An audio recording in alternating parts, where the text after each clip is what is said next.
Welcome to the True Tomorrows podcast. It's time for your weekly Science fiction probe into the wildest. galactic tales. From the world of flash fiction. Yeah. We're going to be looking at stories that feel like blockbuster sci-fi films or epic short stories, Yeah, just like condensed and condensed and delivered right to you. boom. This time we're diving into not just one, Not one. but two high-concept adventures that will have you really questioning reality and the secrets that are hidden right beneath our feet. So buckle up and let's explore these true tomorrows together.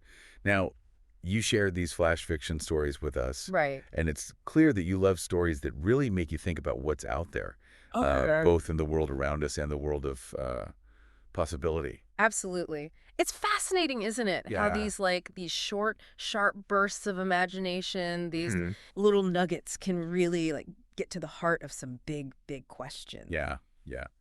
So first up, we're plunging into a story called The Hollow Abyss. Okay. I just picture this, okay? An Indiana Jones type. Oh, I like it already. Explorer, right? Yeah. Named Tobias Mortimer. Tobias Mortimer, I like it. But he's not just, finding some old artifacts. Right. He's stumbling onto a gateway to a whole world. Oh, wow. Within our planet. Within our Earth. Inner Earth. You know? It's classic. Now, Tobias, Yeah. he's kind of a rogue archaeologist. Okay, so let's... More interested in treasure than textbooks. Yeah. I get it. Yeah. And he's motivated by... driven by the disappearance of his grandfather. Grandfather. Who was linked to these Inner Earth legends. That's cool. Now, he's got some cool gear, too. Oh, okay. I was going to say, Yeah. What's he working with? Well, he's got a high-tech utility belt. Oh, very nice. With scanning lenses, Practical. a plasma machete, Ooh, that's cool. and a grappling cutter.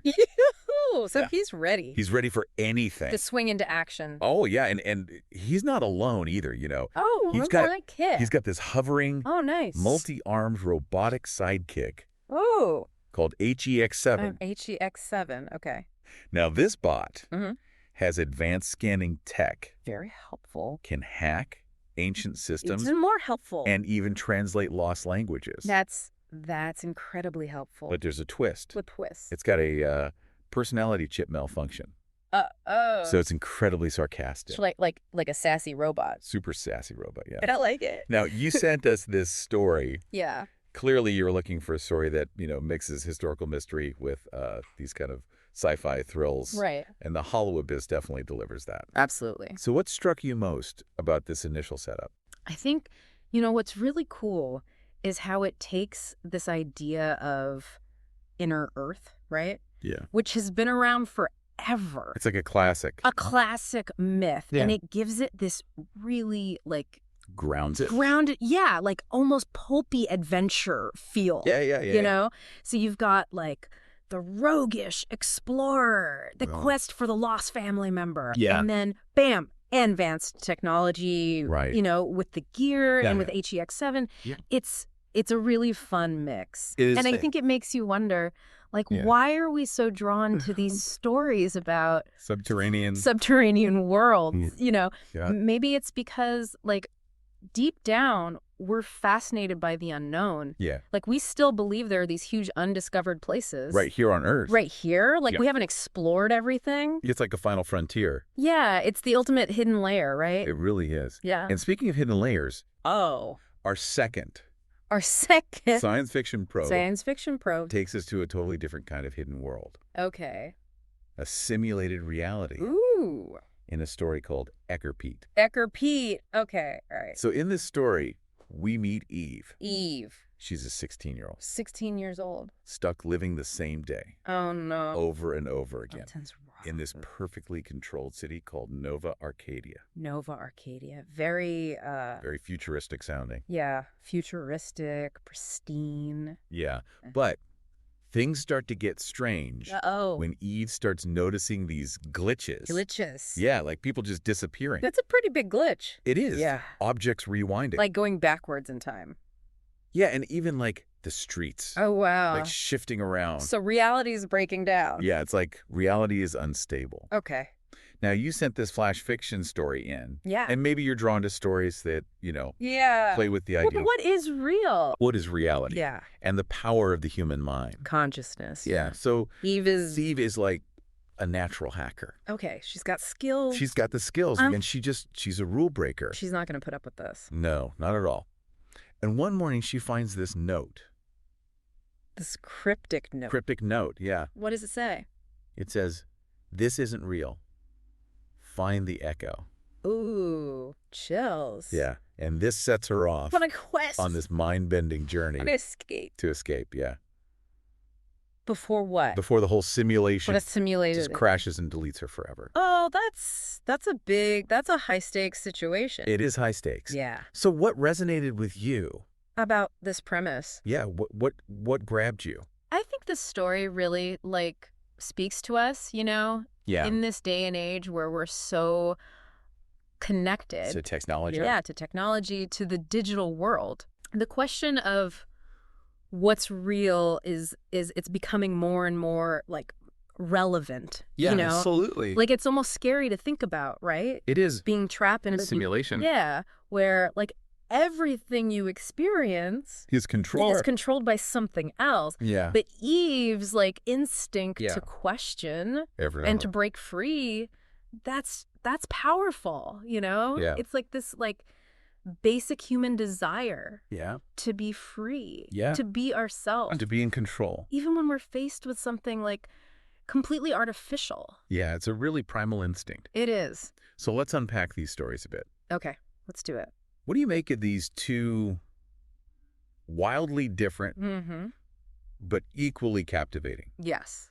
True Tomorrows. True Tomorrows. In the Hollow Abyss, we've got this hidden world full of prehistoric creatures. Dinosaurs. Maybe dinosaurs. Lost civilizations. Like this ancient city called Agartha. Agartha. Inhabited by these immortal beings. Whoa. With incredible technology. Super advanced. Super advanced. So they've been down there a while. They've been down there a long time, yeah. Yeah. And then there's this mysterious energy field. Okay. That messes with modern tech. Oh, so that's a problem for our explorer. Yeah, it could be. Yeah. So considering this, what do you think about this this group called the Ordo Abyssi? The Ordo Abyssi. They're like a secret society. Oh, secret society, classic. Guarding the entrance. To Inner Earth? To Inner Earth. Okay. And they really believe that revealing Inner Earth would cause a mass extinction. Whoa. On a global scale. Okay. So given what we know about Inner Earth, yeah. Do you think their fears are justified? Are they right to be worried? That's a really good question. Yeah. It makes you think, right? Yeah. Because they're not just typical bad guys. They're not just trying to hoard knowledge for power. Right. They actually think... They think they're saving the world. Yeah, they think they're saving the world. Yeah. They're preventing a catastrophe. Yeah, so that raises a moral question. Ethical dilemma. Yeah, is it okay to keep knowledge secrets? Yeah. Even if it's for a good reason? Yeah, it's a tough question. It is. And the fact that this hidden world has... prehistoric creatures and advanced lost civilizations, it suggests that... Maybe it is fragile. Yeah, it's a delicate balance down there. Yeah. That could easily be disrupted if the wrong people get in. Exactly. Yeah. So their rationale, it's not entirely unbelievable. No, it's not. You can see where they're coming from. Yeah, it definitely adds a layer of moral complexity to Tobias's story, right? Absolutely. An adventurer. It's not just thrills and spills. Yeah. There's a real weight to his actions. Yeah. He could be messing with the fate of the world. He really could, yeah. Wow. And what about the Forgotten Ones? The Forgotten Ones? Yeah, they're this pre-human species that are sealed away in the Hollow Abyss. In the Hollow Abyss. Okay. Were they actually a threat? Or were they victims? Were they prisoners of this world? Yeah, were they the bad guys or just, Yeah. in the wrong place at the wrong time? Yeah, the story really hints that there's a much deeper, darker history down there. Then we first realized. Yeah. So the Forgotten Ones, they're a whole other mystery, right? It's were they dangerous or were they the victims of some ancient conflict? Yeah. We don't know. We don't know. And that makes you question, everything we're being told. By the Agarthans and the Ordo Abyssi. Yeah, exactly. Yeah. It's like, whose story are we believing? Yeah. And the fact that there's a pre-human species down there, it just blows apart our understanding. Of human history. Of human history, of where we come from. It's like Earth is holding on to all these secrets. It's like, we don't know. We don't know anything. Anything. Yeah. What else is down there? Right. It really makes you wonder. Yeah. It does. And speaking of secrets. Oh, more secrets. More secrets. Okay. The story drops this huge reveal. A reveal? Yeah. What is it? Earth's true history. Oh, okay. Might be hidden beneath our feet.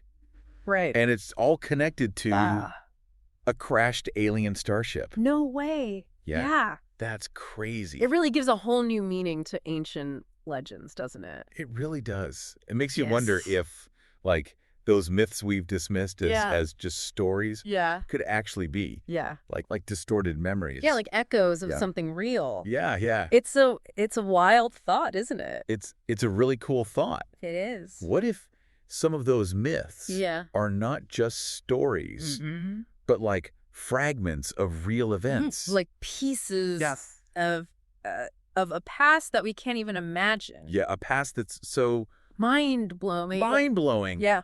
That it just got, like, twisted over time into these fantastical tales. Yeah, that's a really cool... It's a cool idea. It is. It makes you, like, want to go back and reread all those old myths. Totally, yeah. With fresh eyes. Fresh eyes, yeah. See if there's, like, any clues hidden in there. Yeah. It's like a treasure hunt. It is. It is. Through history. All right, let's shift gears a bit. Okay. Let's head back to the simulation. To Eckerpete, and dive into the simulated world. The simulated world. Now, what's really interesting here is how Eve becomes more and more aware of the glitches. Yeah.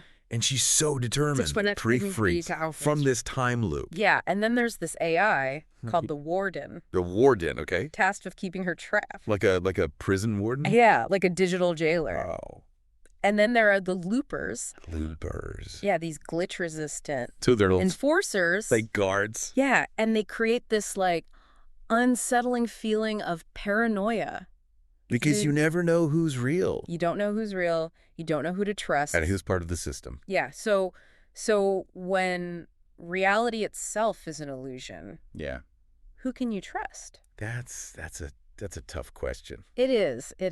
Yeah. So what did you find most, like, unsettling about that aspect? I think it's the unease, right? Yeah. It's the feeling that you can't trust anything. Yeah. You can't trust your senses. Yeah. You can't trust the people around you. Yeah. And it just builds and builds. It's like this constant tension. Yeah, like a knot in your stomach. Yeah. Because in a simulation, anything can be manipulated. Anything. Yeah. And Eve's struggle to figure out what's real is just like heart-wrenching. It is. And then the loopers, they're creepy. Yeah. You know, they're just a little bit off. They're just a little bit wrong. Yeah. And they're this constant reminder that something isn't right. Yeah, something's not right. Yeah. And the Warden, this unseen, all-powerful AI. Yeah. It's the ultimate symbol of control, isn't it? It really is. Like someone's pulling the strings. Yeah. And you have no idea who. Yeah. It's like a puppet master. Yeah, and Eve's. Yeah. Just this little puppet. Trying to break free. Yeah. It makes you think about, like, control in our own lives. Yeah. Yeah. Like, how much control do we actually have? Right. Are we being manipulated? Yeah, exactly. Yeah, it's a scary thought. It is. Now, let's zoom out a bit. Okay. And think about the bigger picture. The bigger picture. Yeah. Great. This story makes you wonder. Makes you wonder. About the nature of our reality. About reality itself. Yeah. Obviously, we're not experiencing, like, daily glitches. Daily glitches, yeah. Nothing Eve. Or at least not on that scale. Right. But it makes you think about how do we know what's real? What's real? Yeah. How can we be absolutely sure that what we see is actually what's there? Is actually there. Yeah. It's like a really fundamental philosophical question. Yeah. You know? Yeah. It's a question that's like haunted philosophers. For centuries. For millennia. Yeah. What if our perceptions are limited? Yeah. Or even manipulated by forces we can't comprehend? That we don't even understand. It's a mind-bending thought. It is. Yeah. Ecker Pete really, like, takes that anxiety and turns it up to 11. Yeah, it really does. It shows us a world where everything's fake. Yeah, where reality is constructed. Yeah, designed to control us. Yeah. And that makes us think about our own world. About our own world, yeah. And whether we're really in control. Yeah, and whether, the things we see. The things we see and hear and experience are actually real. Are they real, or are they just like... Yeah, or are they being fed to us? Yeah, a carefully curated narrative designed to keep us, in line. In line, yeah. It's a chilling thought. It is chilling, yeah. It is. And then there's that big reveal. Oh, yeah, the reveal. Eve. Might actually be the simulation. Oh. Her consciousness is trapped. After her physical death. After her physical death, yeah. So she's like a digital ghost. Yeah, like a digital ghost. That's heavy. It's a really heavy concept. It reframes her whole story. Oh, yeah. As this, like... Existential struggle. Yeah, she's not just fighting for freedom. No. She's fighting for, like, her very being. Yeah. If her consciousness is the code... Yeah. Then what does escape even mean? Right, what does it mean? Does it mean, like, or does it mean a transfer? A transfer to a new reality. A new reality, yeah. It's a profound question. It's a huge question. Yeah, and it makes you think about, like, what is identity? Yeah. What is consciousness? Yeah. What happens? After we die. After we die, yeah. Especially in a world. A world with advanced technology. Where, like... Our minds can be uploaded. Uploaded, yeah. Or copied or simulated. Yeah. It's a Wild West out there. After Wild West. Yeah. The future. Yeah, and it makes you reevaluate. Everything Eve does. With this new knowledge. Yeah, like her motives, her actions. Yeah. Everything takes on a new meaning. Yeah, it's like you see her story. Through a different lens. Through a completely different lens, yeah. It's a powerful twist. It's a really cool way to kind of like... mess with the audience's expectations. Yeah. Now this raises a question for you. Yeah. Okay. If you discovered that my reality wasn't real. Yeah, that you weren't living in the real world. Yeah. Would you fight to escape? Even if it meant going into the unknown. Yeah, even if you had no idea what was out there. That's a tough one. It is. On the one hand, I think I'd want to be free. Yeah. I'd want to experience, like... the real world? The true reality. Yeah. But on the other hand, like, it's scary. It's terrifying. To think about leaving everything you know. Everything you know. Even if it's a lie. Even if it's a lie. Yeah. It's still familiar. It's still comfortable. Yeah. It's still home. Yeah. In a way. Yeah. Eve's choice to fight. Yeah. Even though she doesn't know what's waiting for her. Yeah. It's inspiring. It's inspiring, yeah. It shows like this incredible resilience. Human resilience, Yeah. This refusal to accept a fake reality. Yeah. Even when it's safe. Even when it's easy. Yeah. It's powerful. So what does it all mean? We've got these two flash fiction stories. These glimpses into two tomorrows. Yeah. And they're both exploring hidden realities. Yeah. One geographical. One digital. Mm-hmm. They both feature protagonists. The characters who want the truth. Yeah. Who want freedom. And they're up against powerful forces. Trying to keep things hidden. Trying to keep the truth hidden. Yeah. So if we look at these stories together. Yeah. What bigger insights do they offer? I think, it all comes back to this fascination. With the unknown. Yeah. Like, as humans, we're always pushing boundaries. We're explorers. Yeah. We want to understand the world around us and the world within us. Yeah. And these stories, they tap into that. Yeah. The hollow abyss. Yeah. It's all about